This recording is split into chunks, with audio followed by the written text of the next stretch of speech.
Desde hace varias semanas, probablemente pues medio año, se ha hablado de la posibilidad de que a través de las redes sociales o a través de Internet en otros formatos se pudiese tratar de influenciar desde el exterior el proceso electoral que vamos a tener en México este año. Está muy claro que en el caso de la elección presidencial estadounidense, todavía esto está bajo investigación, pero está muy claro que hubo esfuerzos por incidir en el proceso, difundiendo información falsa, revelando el contenido de acciones o lo cosechado por acciones de espionaje.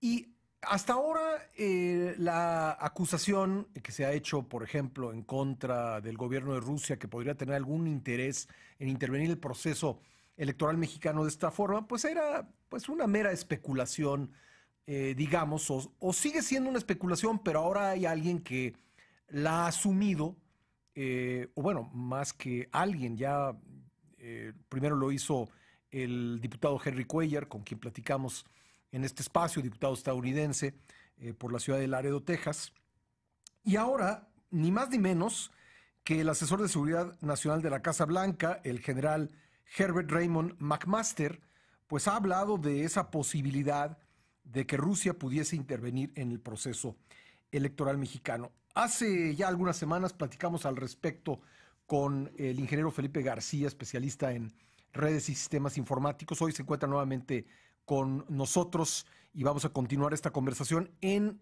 función de que ya hay nuevos elementos sobre la mesa. Felipe, gracias por estar nuevamente aquí con nosotros. No, hombre, gracias a ti, Pascal, por tener la oportunidad de seguir conversando acerca de este tema. ¿Qué has recogido tú desde la última vez que platicamos sobre esta posibilidad? Mira, ahorita lo que yo creo que ha cambiado y que es muy interesante poder comentar es que cuando se empezó a tratar el tema de la posibilidad de que Rusia interviniera en nuestro proceso electoral, se pensó casi en automático en un hackeo. Se empezó a hablar de que si podían intervenir en el sistema electoral ¿Del INE? Del INE. Inclusive por ahí se hizo el comentario de que el INE estaba recibiendo visitas desde San Petersburgo y una serie de situaciones por ahí que al final de alguna manera nunca llegaron a comprobarse fehacientemente, pero que se empezó a mencionar el tema. La realidad es que las señales a las que yo creo que se está refiriendo en este momento el general McMaster es con respecto a la intoxicación de las redes sociales y de los medios de información. Como bien mencionaste, lo que se ha venido documentando alrededor del mundo, porque pues no ha sido uno solo el caso de la injerencia rusa con respecto a los procesos electorales, es que es un escenario que abarca múltiples frentes. Lo mismo te está abarcando en el caso estadounidense, que sí tienen votación electrónica, que sí hubo un hackeo a su sistema electrónico, además de todo muy sofisticado el hackeo que hubo ahí, pero también es la parte de la intoxicación de la interacción social. La intervención rusa, la OTAN lo está inclusive abordando. La OTAN propone que esto debería ser considerado como un nuevo escenario casi de guerra.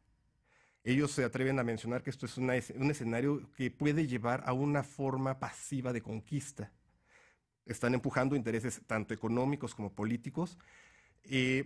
Muchas veces la pregunta es, bueno, ¿qué quieren los rusos? ¿Qué pueden querer los rusos aquí en México? ¿A qué te refieres o a qué se refieren ellos quienes lo han señalado con intoxicación? Este discurso radical, divisorio. Fíjate que esa es otra parte muy interesante del caso. Cuando se empezó a hablar acerca de la intervención rusa, de inmediato todo el mundo pensó, bueno, es que van a tomar partido por tal o cual persona o van a intervenir en favor de tal o cual partido.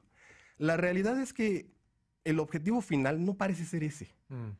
A los rusos a lo mejor no les interesa que gane tal o cual candidato. Sí, yo incluso me he puesto a pensar a quién le convendría a Rusia que gane y, bueno, uno puede plantearse hipótesis con cualquiera de los candidatos. Así es. Pero no hay una respuesta muy clara de a quién le convendría a Rusia que ganara. Pero creo que tú vas hacia otro lado, vas hacia el hecho de que una intervención de Rusia o de quien sea en el proceso electoral tiene un poco como el fin provocar una división en la sociedad mexicana, una división incluso mayor a la que ya existe. Efectivamente, de hecho, tal cual como lo acabas de plantear, es lo que se ha estudiado. Fíjate que en este momento lo que deberíamos hacer inmediatamente es empezar a vernos en el espejo de lo que sucedió en España con Cataluña, de lo que sucedió en Inglaterra con el Brexit.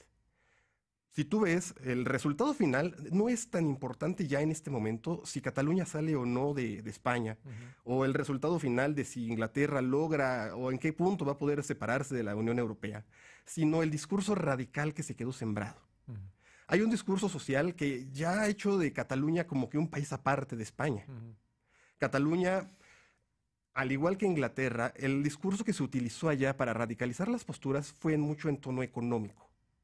A Cataluña le hicieron sentir y les plantearon que le debían, ¿no? que España le salía debiendo, ¿no? Sí. Que era los que mantenían a España. En Inglaterra, fíjate que además de todo aquí hay una cuestión bien interesante. El caso de Inglaterra debería ser muy, muy interesante y deberíamos tenerlo muy presente. La estrategia rusa no pasó solamente por empujar la votación hacia un lado o hacia el otro. También tiene la posibilidad de disuadir la acción del voto.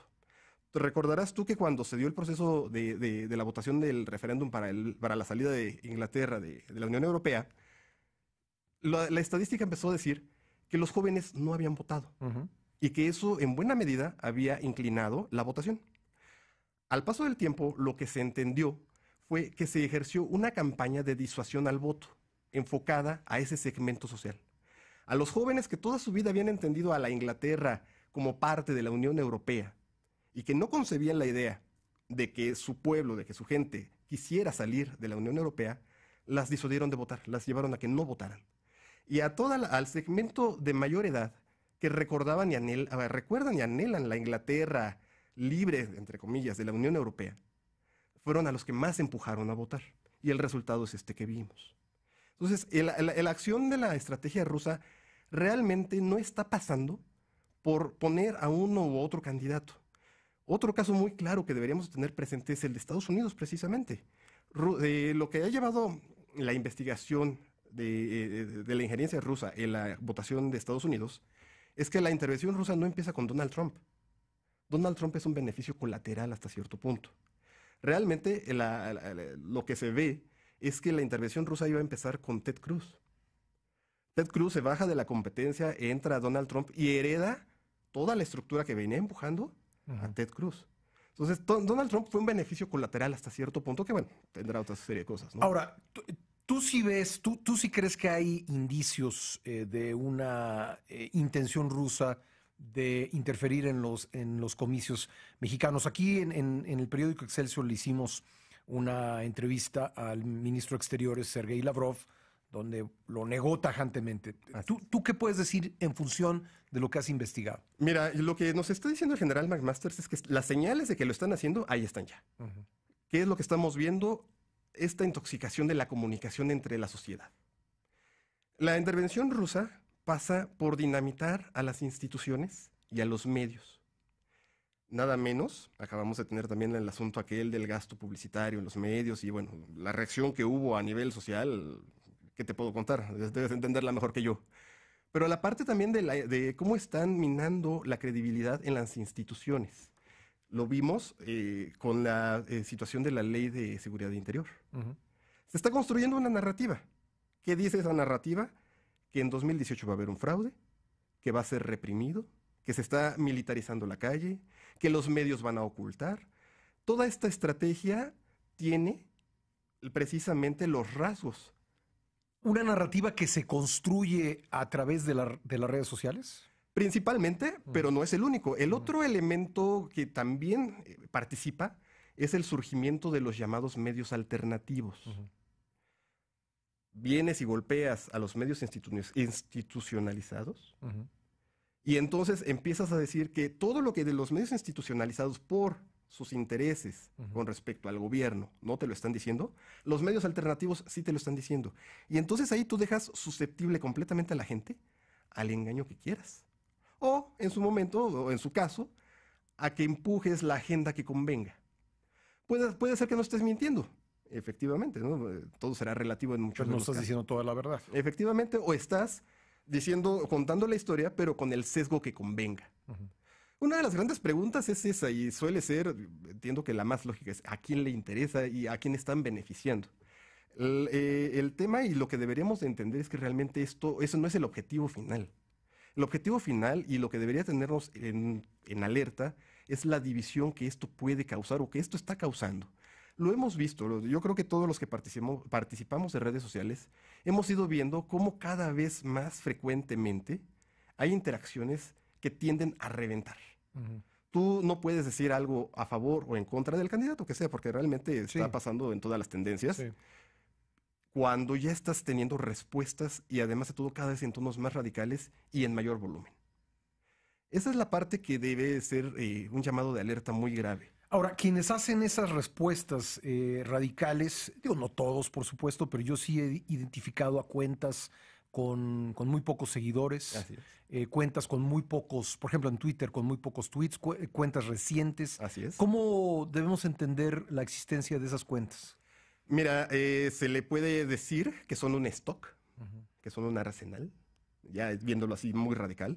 Parte de todo esto, lo que debemos entender es que en este escenario y conforme a lo que la OTAN nos está planteando inclusive, es que se considera que ahora la información es un arma. Se está generando el concepto de la guaponización de la información. Sería como la armamentización de la información. Sí. Entonces, entre más voces, entre comillas, tengas tú como para construir el mensaje, más fuerte puedes hacer lo que suene, más amplio puede ser tu alcance. Aquí nosotros traemos un estigma muy curioso, el de los famosos bots. Recordarás tú que, bueno, se ha vuelto casi un vilipendio el concepto de los peñabots y toda esta situación. La realidad es que actualmente se puede ser el menor de los riesgos. Los métodos automatizados para amplificar una tendencia son útiles, sin duda sirven para que parezca que mucha más gente lo está diciendo. Pero la parte más nociva realmente es el tono reventador y radical que se está viendo cada vez más. Se está llamando a combatir el fraude. Digo, ya el uso de la palabra parece poca cosa, pero cuando tú ya empiezas a meter un discurso belicoso en ese tono, un tono combativo, pues quieras que no, estás logrando una radicalización de ese discurso precisamente a que con poco y nada lo tengas después en la calle. Uno de los efectos puede ser inhibir el voto, como ocurrió Sí, en claro. Reino Unido. Sí, por supuesto que puede ser. Y además de todo, aquí lamentablemente tenemos situaciones que lo pueden propiciar. Los territorios con control del narco y situaciones por el estilo, pues fácilmente pueden ser inhibido la acción del voto. Además de las malas prácticas bien sabidas que tienen todos los operadores políticos, ¿no? Entonces todo esto puede aumentarse, amplificarse y hacerse y difundirse a través de las redes sociales. Por último, ¿tú identificas a empresas ya participando directamente en la generación de opiniones a través del uso de trolls, de bots en las redes sociales? Sí, aquí en México está documentado que está operando ya mismo la empresa Cambridge Analytica. La empresa Cambridge Analytica es una de las empresas que de una forma u otra ha tenido relación en todos estos mismos lugares donde estamos comentando que se ha documentado injerencia rusa, ha operado esta empresa. Y se tiene investigaciones a nivel internacional muy serias en las que precisamente el método de operación de esta empresa apunta a propiciar y alimentar los mensajes adecuados para ponerlos en las redes sociales y conducir a los intereses que convengan. ¿Este tipo de empresas vende su servicio? Sí, claro. O sea, ellos son una empresa que, de hecho, ellos nos avisaron. Eso es muy interesante porque ellos avisaron que iban a participar del proceso electoral mexicano. No recuerdo exactamente si fue cosa de junio, julio del año pasado, que ellos avisaron que iban a venir aquí a México a participar del proceso electoral, aunque ellos siempre han sido muy cerrados en decir con quién están trabajando. Entonces, sí hay empresas que se puede documentar al respecto de que tienen este tipo de prácticas, aunque también cabe mencionar que no es lo único. Parte de la estrategia también viene y está comprobado los intereses de los medios tradicionales con simpatía rusa, puede ser el caso de RT News, de Sputnik, y lo que mencionábamos, ¿no? Hacer menoscabo de los medios locales y el empujar a los medios alternativos, ¿no? Todos estos son elementos que suman y que son las señales de alerta que sin duda son las a las que se está refiriendo el general McMaster y que en buena medida ya los estamos viendo aquí. Pues Felipe García, seguiremos con este análisis de pues, todas estas señales que vienen por distintos lados de la utilización de redes sociales y otros medios para generar influencia para generar distorsión, para inhibir el voto, que pudiesen estar ocurriendo en el proceso electoral mexicano. Te agradezco mucho. No, me será un gusto, como siempre. Gracias, Felipe García.